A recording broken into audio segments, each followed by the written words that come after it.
We're talking about a Christ-centered life. And one of the verses that we talked about last time was Colossians, the first chapter, verses 10 through 12, and it's to walk worthy unto the Lord and to all pleasing, being fruitful in every good work, but also in that other verse it talks about growing in grace and also acknowledging the power unto God. And that's what we have to do as we walk worthy unto the Lord and all pleasing in our Christ-centered life. We have to walk worthy of the Lord because and to please him, not other people. Because when we get into our people pleasing, which is tempting to do when we're walking a Christ-centered life, we want to please our church leaders, our family members, and people. What people expect a Christian to be like? We do things sometimes we don't even know why we're doing them. We do things because we think that would please the elders of the church, that would please our pastor. But we have to know who we are in the Lord, and to walk worthy of the Lord and to all pleasing is to walk according to the scriptural tenets. Because, as I said, when we walk pleasing unto other people, the currency always changes. This week, a certain thing will please them. The next week, it'll be something else. And so that's one of the problems with going into people pleasing. Living a Christ-centered life also requires you to be a servant. And Matthew talks about, in the book of Matthew, it talks about the sons of Zebedee, James and John. Their mother, being a mom, she decided to come to Jesus and ask this request that one of her sons said when he formed his kingdom, which they didn't have an understanding the kingdom wasn't on earth, but they were thinking about an earthly kingdom. And so when she came to him with this request that one of her sons sat on the right-hand side of him and the other one sat on the left-hand side of him. Well, when the disciples heard this, they were upset. They say, "Who do you think you are?" They started fussing among themselves. And Jesus had to step in and break that argument up because he said, "I came to this world to be not to be served, but to be a servant, to give my life as ransom for many." So that's what we have to do, is give our lives to others, to give of ourselves to the point where we're giving of ourselves for our lives, our time, our talents and things to serve other people. There's a buzzword in the corporate world. My degree is in human resources, so there's something that we had to study, and it was called servant leadership. There's a class called servant leadership, and we talked about Robert K. Greenleaf's philosophy of servant leadership, and that's the new buzzword for the corporate world. So we're servant leaders.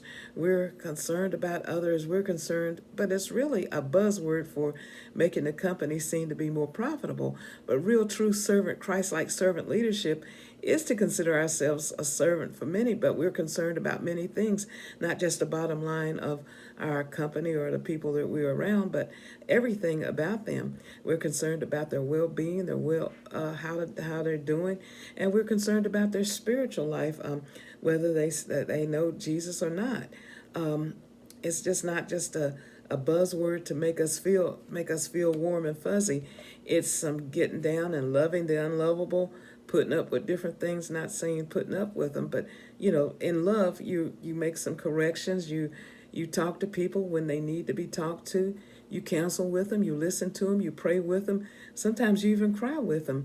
But that's what we call that's what we call true servant leadership. Living a Christ-centered life means serving others, and it's not at our convenience, because sometimes when we're serving others, that means somebody could call you at 3 a.m. and needing prayer. Also, when we're servant leaders, that could mean the Holy Spirit prompting you to get up and pray for somebody at 3 a.m. That's happened to me more than once. And sometimes I don't even know why it's happened, but it has. Servant leaders are always, when we're out in the public, we're conducting ourselves very nicely. We're not growling because the line is backed up. Or I was checking out at one of the grocery stores, and they had just changed to a new cash register system, and the lady was nervous. She was trying to figure out, they wasn't ringing up right, and she was trying to figure this out. And I said, I usually talk about computers because I've worked with them and I know how aggravating they can be. So I said, you must have a new system. And she said, yeah, they just changed it the other day, and they didn't train us enough on this, and I'm having a time. I said, well, just take your time. I'm fine.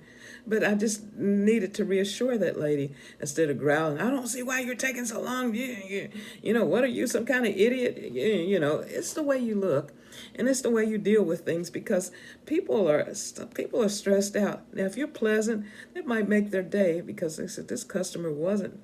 And it's not necessarily you're preaching all the time when you say that you're living a Christ-centered life. It's just how you conduct your affairs, how you're dealing with people, because and all of us know that if we use a computer, it's going to do whatever it wants to do. So we have to be aware of that. Living a Christ-centered life also means just the way you deal with people, even your family members.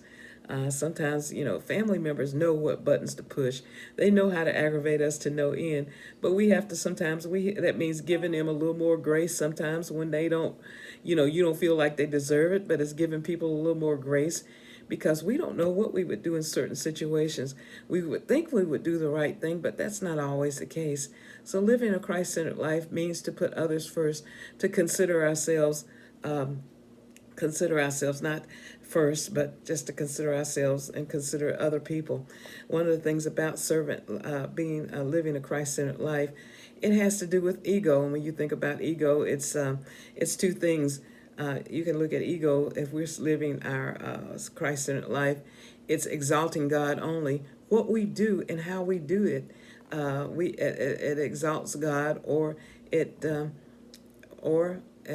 other side of ego is edging God out. So we know that we can't do anything in our own strength, that we need the power of the Holy Spirit. So to live this Christ-centered life, we do need to rely on the power of the Holy Spirit. And that's in everything, even when we're sitting at a restaurant. And we'll talk about this a little bit later, but I had a niece that worked in the service industry that said, and it made me think, she said, I'd rather deal with the drunks than the church people. And I thought to myself, oh my God, what kind of example are we setting? And you begin to wonder, what kind of example are we setting? We have to look at that when we say we're Christians, we're living a Christ-centered life. Are we bullies? I remember when I first started working in radio, I worked the Saturday shift at the radio station, and it was all kinds of people came in there. And the first set of people came in, they were real nice, and they talked, and we talked about different things. And they made me want to be a Christian, because I was thinking, I'm missing something. Yes, I've been in church all my life, but I didn't have church in me. But I began to think I really want to be a Christian. Now, later on, these other people came in, and they weren't real nice. They talked about the way I dressed and all these other things, and they made me figure I could never live up to their standards. But it's not living up to somebody's standards, it's living up to God's standards. We have to please God. So that's what we have to do, is walk worthy unto the Lord, all pleasing. So that's just some thoughts on living a Christ-centered life.